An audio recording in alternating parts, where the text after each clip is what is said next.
Assalamualaikum warahmatullahi taala wabarakatuh. Selamat sejahtera. Tuan-tuan, tolong share, tolong like, tolong subscribe.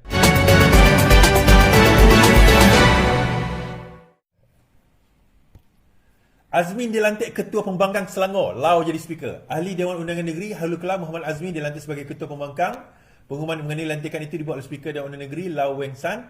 Diharapkan Ketua Pembangkang telah dilantik dan disetujui dapat menjalankan tanggungjawab dengan sebaiknya. Tahniah diucapkan. Lau yang juga bekas Adun Banting mengesahkan bahawa dia menerima surat pencalonan bekas Menteri Besar itu daripada Perikatan Nasional.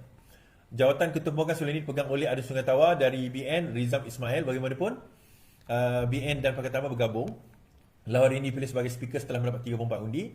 Dia mengalahkan timbalan Pesuruhjaya 3 PAS Selangor Muhammad Fuad Muhammad Saleh yang menerima 22 undi. Setiausaha DUN Selangor Gayatri Parasena memaklumkan undi sulit pada mesyuarat pertama penggal dijalankan berikut terdapat dua calon speaker yang dikemukakan. Sementara itu Muhammad Khaimaruddin dipilih sebagai timbalan speaker DUN setelah mendapat 34 undi mengalahkan Adun Sungai Ramal Muhammad Syafiq Ingah menerima 22 undi. Lau kemudian mengisytiharkan Muhammad Khaimaruddin dan juga Adun Bukit Antarabangsa dipilih sebagai timbalan speaker DUN Selangor setelah undi sulit dilakukan. Berikutan dua calon untuk jawatan itu dikemukakan. Pada persidangan itu juga 50 DUN mengangkat sumpah dan menandatangani surat sumpah didahului Menteri Besar. Baik. Ada yang persoalkan itu Daripada segi Selangor itu sendiri, kalau kita lihat kenapa lambat dan sebagainya, macam saya sebut dari tempoh hari bahawa Sultan Selangor gering. Itu antara sebab kenapa lambat. So sekarang ni kenapa perlu ada undian? Kenapa PAS pula hantar wakil? Kenapa PAS pula hantar calon untuk jadi speaker? Untuk jadi speaker ni sesiapa boleh hantar calon. Kalau sekiranya lebih daripada 2 calon, maka undian hendaklah dilakukan. Kalau ikut perlembagaan dan peraturan mesyuarat, maka undian dah dilakukan. So undian dilakukan, so kita tengok dua speaker itu, Lau dan juga Kamri, Adun Bukit Antarabangsa telah dilantik masing-masing menjadi speaker dan juga timbalan speaker Dewan Undangan Negeri Selangor. Baik, yang menariknya saya bukan nak bahas itu. Yang menariknya saya tak nak bahaskan tentang Azmin sebagai Ketua Pembangkang ni, tuan-tuan. Dia pernah duduk di situ sebagai Menteri Besar yang tidak diredai sebenarnya. Yang tidak diredai. Kenapa tidak diredai? Sebenarnya langkah kajang itu bukan untuk Azmin. Langkah kajang itu untuk Anwar Ibrahim dan juga Wan Azizah pada waktu itu. Kita pun tahu ceritanya lah. Saya tak nak cerita panjang-panjang mengenai tersebut. So akhirnya dia sailang. Dia diangkat jadi Menteri Besar. Okay, tak apa. Kita jalan je kan. Yang penting bila kita jalan tu, kita sebab kita nak negeri kita ni jalan, negeri Selangor ni jalan, kita kata. Pemerintahan dia berjalan. So malah nak panjang-panjang cerita, dia jadi Menteri Besar pada waktu itu. Akhirnya berlaku pengkhianatan, kita pun tahu. Sekarang ini ditakdirkan dia telah menjadi Ketua Pembangkang di negeri Selangor itu sendiri. Hasil yang dia lakukan sebelum ini, dia jadi Menteri Besar, sekarang ini dia jadi Ketua Pembangkang. Kita tengok level dia macam ni, tuan-tuan. Cita-cita Azmin ni tinggi. Siapa yang tak tahu, Azmin ni dia dulu sebenarnya cita-citanya adalah untuk nak menjadi bukan setakat Menteri Besar, Perdana Menteri Malaysia. The reason kenapa dia khianat pada tahun 2020, dia setuju untuk khianat pada tahun 2020, tidak lain tidak bukan adalah untuk nak jadi Perdana, paling kurang timbalan, lepas tu dia akan jadi Perdana Menteri.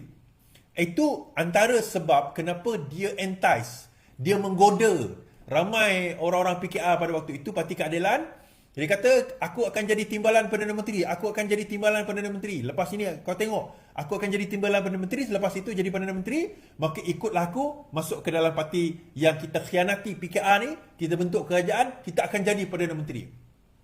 Dia daripada no one, nobody. Siapa yang tak tahu, Azmin ni dulu, pada zaman Datuk Seri Anwar Ibrahim, jadi timbalan Perdana Menteri.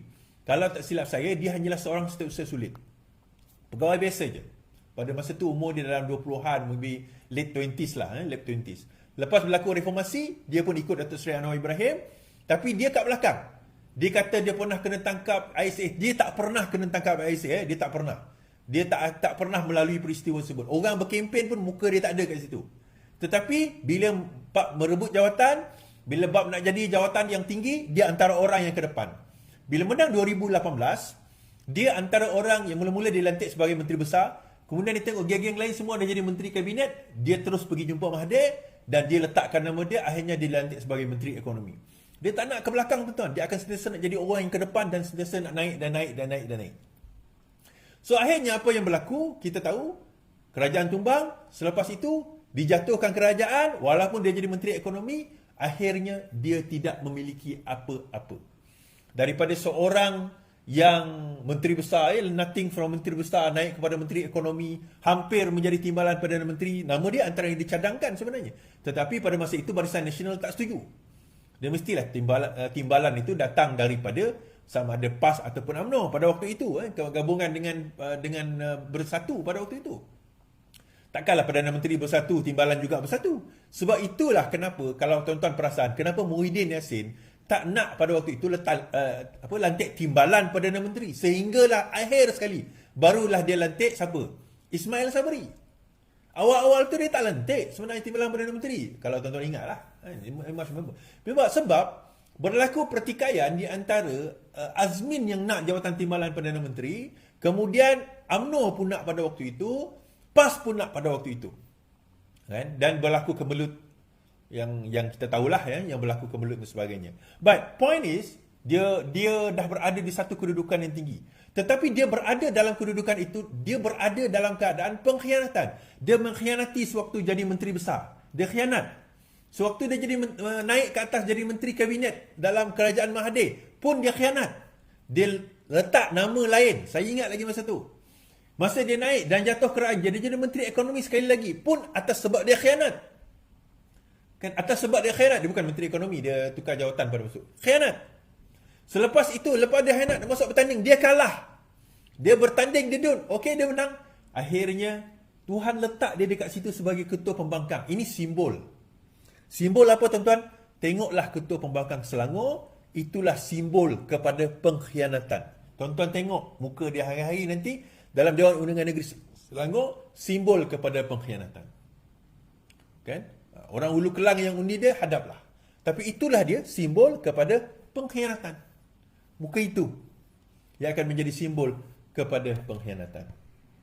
Jadi, kita kena faham benda ini yang akan, kalau kita tak bendung daripada awal, sebagaimana yang saya perjuangkan dahulu, kita perjuangkan lama benda ni, menentang pengkhianat dan pengkhianatan ni, kita telah berjuang lama. Kita telah cuba untuk nak menghalang pengkhianat-pengkhianat ni daripada nak merosakkan reformasi kita. Nah, pembangkang baru-baru ni dia buat demo lah. Dia kata reformati dia kata. Betul lah reformati, sebab dia orang yang bawa reformati. Dia orang tak pernah kenal apa itu reformasi. Dia tak pernah tahu pun apa itu reformasi. Yang berada di dalam PAS yang memahami reformasi itu semua dah keluar dah. Dan menyertai amanah atau bersama dengan Pakatan Harapan. Yang berada di dalam PAS sekarang ini, dia orang tak faham apa itu reformasi. Dia orang tak bersama dengan dia bersama dengan arwah Tuan Guru Nik Aziz, bersama dengan arwah Tuan Guru Fadil Noor. Dia orang bersama. Tetapi dia orang tak melalui dan memahami reformasi yang dimaksudkan. Reformasi yang kita nak masukkan satu reform, satu pembaikan. Apa dia? Asas ni macam ni. Hari ini kena lebih baik daripada semalam. Esok kena lebih baik daripada hari ini. Itu reformasi. Dia bukan revolusi. Sebab itu bila geng-geng sosialis di dalam Malaysia kini kan, antaranya Benz Ali lah, saya sebut nama dia. Dia ni geng-geng sosialis. Mereka memikirkan tentang revolusi. Kan dia memikirkan tentang revolusi sebagaimana yang dilakukan oleh komunis kepada SARS di Rusia pada waktu itu. Di mana satu keluarga SARS dibunuh dan sebagainya. Itu revolusi. Kita bercakap tentang soal reformasi. Kita nak cakap macam mana, cakaplah. Tetapi reformasi ini adalah proses di mana kita kena mencabut satu persatu akar kerosakan itu daripada akarnya. Kita bukan setakat kita nak menebang atas dia, tapi akhirnya kerosakan itu tetap ada. Dan kita mula dengan apa yang kita lakukan sendiri. Kan jawapan Azalina sangat cemerlang, saya boleh katakan. Bagaimana Azalina sendiri mengatakan bahawa itu semua terpulang kepada budi bicara. Ini Kes Zahid lah. Kes Zahid. Kan? Azalina bercakap tentang budi bicara. Dalam perlembagaan, ada dua sahaja entiti yang ada perkataan budi bicara menurut Azalina. Yang satu, yang di Pertuan Agong. Ada lebih kurang 4 atau 5 artikel di dalam perlembagaan menyebut budi bicara yang di Pertuan Agong. Dalam bahasa Inggeris, budi bicara ni discretion. Discretion, budi bicara. Meaning to say, atas budi bicara terpulang mereka nak bagaimana-bagaimana, selagi dalam kerangka itu dibenarkan, mereka boleh melakukan. Entiti kedua yang ada perkataan budi bicara perkara 145 perlembagaan adalah Peguam Negara. So peguam negara mempunyai budi bicara ke atas, sama ada nak menggugurkan, sama ada nak mendakwa, sama ada nak meneruskan, sama ada nak mengubah. Itu budi bicara. Dan saya belajar undang-undang dulu, bila kita menyebut soal budi bicara peguam negara, dia punya kuasa tu sangat luas. Peguam negara ni boleh lihat antara orang yang mempunyai kuasa yang very wide, sangat luas di dalam negara. Di samping Perdana Menteri dan juga Yang di-Pertuan Agong.